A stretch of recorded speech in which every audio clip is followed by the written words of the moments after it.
Hi, I'm Milla, and welcome to another Milla's Game Room video. The PlayStation 1 was Sony's debut console, and remains home to some of the most influential games of all time.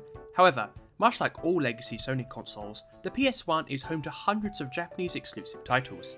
Over time, many of them have received fan patches, and that's what we're going to discuss today. Usual rules apply: no games with official releases elsewhere, no machine translations or incomplete patches, and if these games get localized in the future, please support the developers. With all that said, let's get straight into it. It's become a custom to discuss Tales of fan translations on Milla's Game Room as of late, so it's only fitting to start this video with the first Tales of title to ever exist. Originally released in December 1995 for the SNES, Tales of Phantasia tells the story of Cress Albane, a swordsman who vows revenge on Daus, the leader of the forces who destroyed his hometown. To enact his revenge, Cress utilizes time travel to band together a group of allies to defeat Daus once and for all. Tales of Phantasia became an immediate hit, spawning the iconic Tales franchise. This was thanks to many technical achievements we nowadays take for granted, such as the linear motion battle system, full voice acting, a vocalized theme song, and technically impressive graphics. Capitalizing on this success, Namco ported Tales of Phantasia to multiple platforms, including the Game Boy Advance, PSP, mobile devices, and of course the PlayStation 1. Despite this iconic legacy and all these other ports, Tales of Phantasia lacks an optimal officially localized entry point for fans seeking to experience this classic game. There is the SNES version, of which a fan patch for that came out in 2001. Namco did consider localizing the PlayStation 1 version of this game, however they passed on it in favour of Tales of Eternia, because in the words of Eternia's localization producer, timing and market demand were two of the major reasons why that's for some reason the shortening they're using here, was not localized. The team responsible for the Tales series was already in the midst of developing TOE, aka Tales of Eternia, and could not provide support for a localization effort. We also felt at the time that TOE was going to be a much better game than TOP, and had a better chance of succeeding in the US market, so we decided to focus our localization efforts on TOE. Yeah, that sounds really weird if you don't know the context. Nintendo officially localized the Game Boy Advance port themselves in 2006. However, this version is not considered ideal by fans. Rather, that title belongs to the PlayStation 1 version, which, as of January 2025, remains the best version of this classic JRPG translated into English. So, why is the PlayStation 1 version considered the best? This is thanks to all the enhancements Namco were able to implement due to the PS1's increased power. These features include a 3D world map, re-recorded character audio, redrawn character sprites, and the ninja Suzu Fubayashi becoming playable for the first time. Is there a chance of Tales of Phantasia getting re-released in the future? The answer is yes, thanks to Bandai Namco's recent Tales of Remaster initiative gaining traction, starting with Tales of Graces F Remastered. If Bandai Namco were to revive Tales of Phantasia, I suspect they'd pursue one of two options. The first would be a full remake from the ground up, perhaps in line with the recent gameplay style introduced in Tales of Arise. The second, and most likely option, would be an enhanced port of the PSP title Tales of Phantasia Narikiri Dungeon X, which includes both a re-release of the 2006's full voice version of Tales of Phantasia, but also the first Narikiri Dungeon spin-off game. Hopefully Bandai Namco re-release Phantasia someday, but until then, this patch is your best option. I've talked a lot about Atlus's obscure Growlancer series on this channel, but not so much about the series it's a spiritual successor of, Langrisser. While this series has somewhat returned in the last several years, ranging from two excellent remakes to the far from excellent reincarnation Tensei, Langrisser is more well known than it's ever been, yet many Careersoft titles still lack an English translation, especially older Langrisser titles. The sole exception is Langrisser IV, which you can now play in English via a fan translation which first released in July 2011. Langrisser IV is set 200 years after Langrisser II, which is officially available on modern platforms by the way. In this game, you play as siblings Ricky and Randius, who seek to rescue their sister Rachel from the evil wizard Gizloff. There are three possible ending paths players can pursue throughout their time in this game: Light, Chaos, and Independence. Notably, your allies and enemies differ depending on the route you choose, including Rachel. Interestingly, Langrisser V is a concurrent and direct sequel to the independent path. While there's a lot of replay value within Langrisser IV, if you're only looking to play through the game once, the independent path may be your best option. Langrisser IV is a turn-based strategy RPG. If you've played other retro 2D strategy RPGs like Fire Emblem, Tactics Ogre, or even other Careersoft titles, you know what you're getting into here. Much like other Langrisser titles, each unit is a platoon with a commander, and not just an individual fighter. Turns are decided based on the judgments of each commander, and not the typical ally/enemy phases. Also, the music is badass, but given Noriyuki Iwadare helped compose tracks for this game, that shouldn't really surprise anyone. What also shouldn't surprise anyone is that, much like all of Careersoft's classic titles, Langrisser IV was well received by fans of the series in Japan. So why was Langrisser IV not localised outside of Japan? There are multiple reasons we can theorise. These include the fact Sony's content approval process heavily discriminated against 2D based games because they really wanted to push the PlayStation's 3D graphics outside of Japan. This is why Sony blocked the majority of 2D sprite based games from coming to North America, and to a lesser extent Europe. Moreover, the niche nature of strategy RPGs, combined with this game's story following on from the then unlocalised Langrisser II, also went against it. Finally, much like Langrisser III and V, Langrisser IV also debuted on the Sega Saturn at first, which obviously wasn't viable. Maybe one day Extreme, or whoever owns the Langrisser franchise nowadays, remakes the rest of the 1990s era Langrisser titles. Wouldn't that be nice? When people think of underwater exploration games, the first franchise that comes to mind is Nintendo's Endless Ocean series. However, many other titles fall into that subgenre, including our next game, Blue Legend of Water. Developed by CA Production and published by Hudson Soft, this cult classic first graced Japan's stores and shores in 1998. In this game, you play as Maya, a young girl whose father runs an ocean-based research facility dedicated to marine archaeology. When Maya goes to visit, she befriends a dolphin named Luca. Maya begins exploring the ocean around her father's facility, commanding Luca to perform various tasks underwater. Completing these tasks enables players to progress through Blue's story, which is split into both 3D exploration segments on the surface as well as underwater. An official English localization never happened back on the PlayStation 1, even though apparently it was actually planned at one point. However, that doesn't change the fact we never got it. In December 2022, Hilltop Works released a full English fan translation patch for the game, allowing fans to play through this classic title in English. This is likely the best we'll get, because given Hudson Soft's IPs are all locked in the Konami vault, it is unlikely Konami will ever revive this title or franchise in any form. On a more positive note, CA Production continues to operate to this day, having reliably worked, albeit uncredited, on Nintendo's Mario Party series from the very beginning. Much like the average Mario Party game, Blue Legend of Water is quite short, so it is possible to beat in a weekend. Hence, if you're a fan of Endless Ocean or similar titles, you may want to check this game out. Another Japanese exclusive adventure game is R?MJ, The Mystery Hospital. Yep, that question mark is part of this game's name. This is a fully interactive, fully voiced horror game inspired by Kenji Eno's D, developed by System Secom, a developer not really known for anything outside of Japan, and published by Bandai in November 1997. R?MJ debuted for both the PlayStation 1 and the Saturn. You play as Hijame, whose friend Ryo was involved in a suspicious motorbike accident. Horrified by this news, Hajime and his friend Tomowo travel to the STG hospital, where an explosion traps them inside. Alongside Nurse Aya, these people have to band together in order to escape. The explosion released deadly pathogens into the air, because of course it did, because this is a horror game. Moreover, mysterious paintings of the Asmos legend put all their lives in danger. Throughout the game, players have to utilise the 5 senses as part of their investigations around STG Hospital, while working to solve puzzles and avoid danger. Notably, R?MJ adopts an FMV art style, meaning it still stands out even to this day.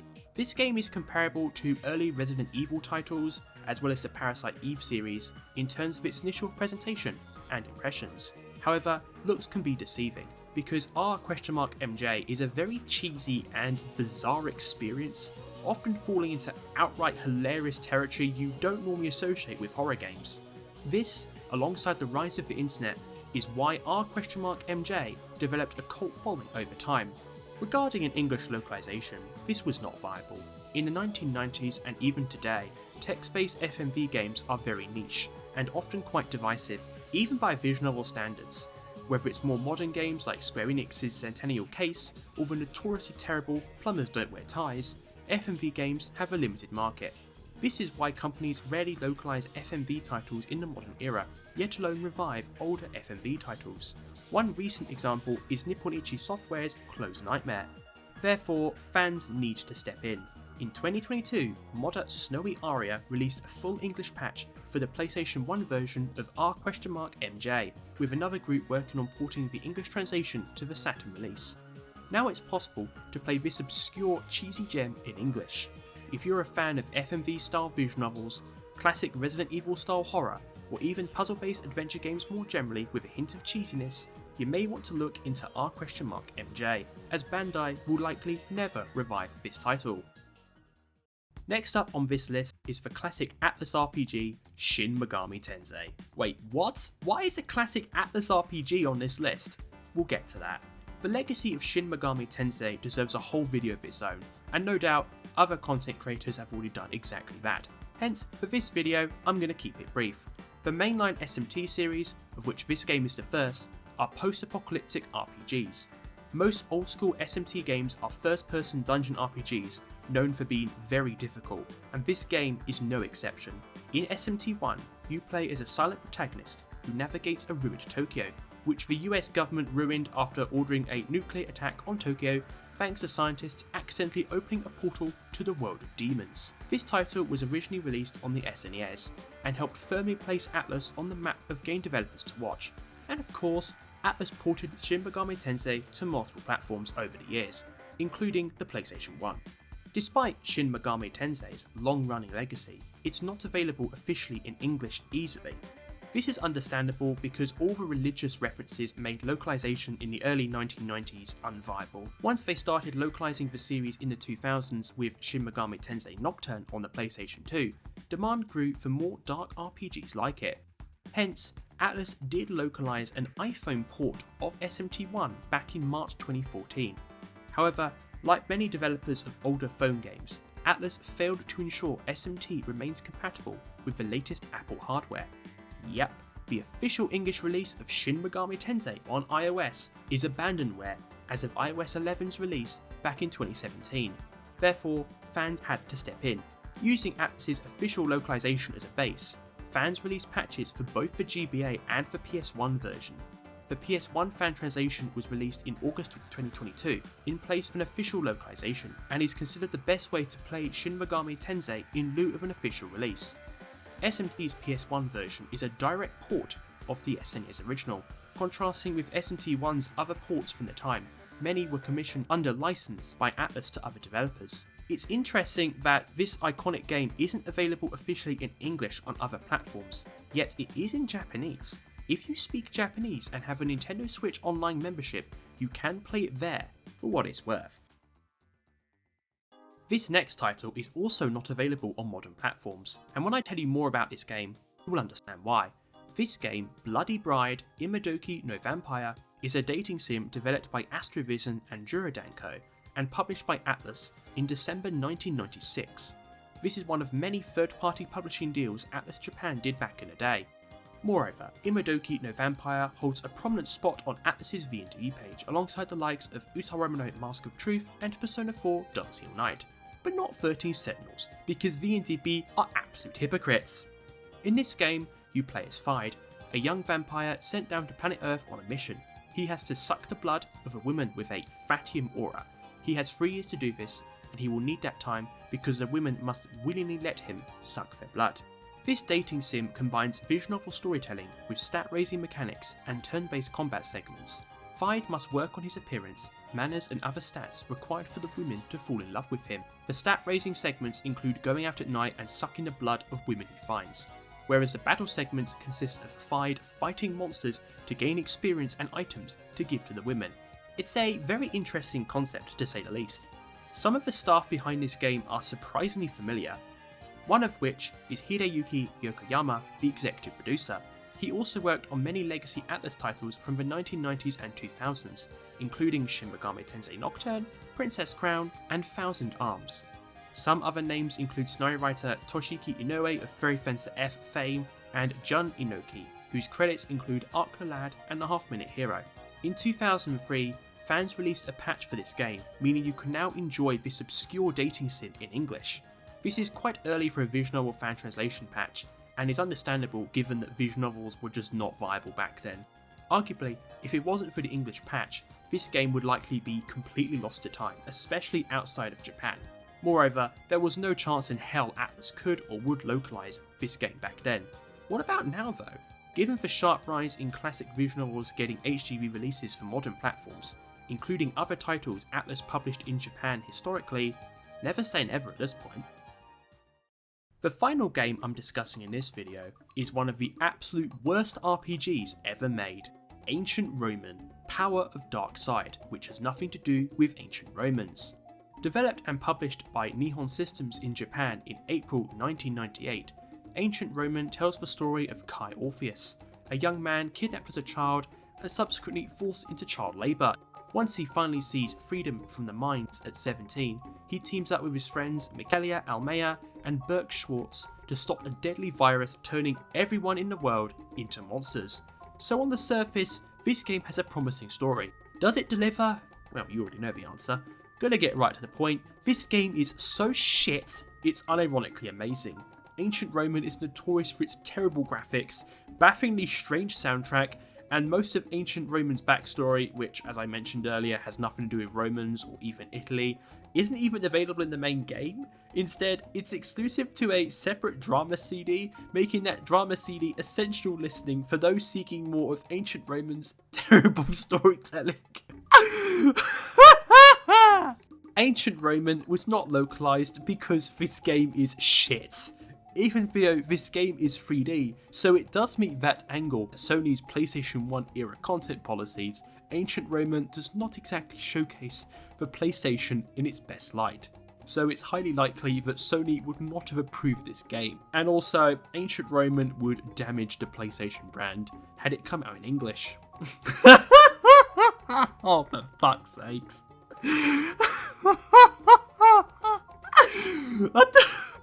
Yet, despite this, Ancient Roman became one of the most iconic kusogi, aka shit games, ever made. It's even been unironically referred to as the Final Fantasy killer. This god tier, meme tier status led fans to mock the game online for many years, even without an English translation. In July 2024, fans released a full patch for Ancient Roman, meaning you can now play this game in English from start to finish. Ancient Roman is an interesting case study of how even bad games deserve to be preserved, and when required, fan translated. Because you see, they are just as important in gaming history as other classic PlayStation 1 titles like Tales of Phantasia and Shin Megami Tensei. So that's going to wrap it up for today's video. Thank you so much for tuning in and watching. Please like, comment, subscribe, consider becoming a channel member and supporting me any way you can and could afford to do so. Thank you so much everybody, have a wonderful day, bye bye.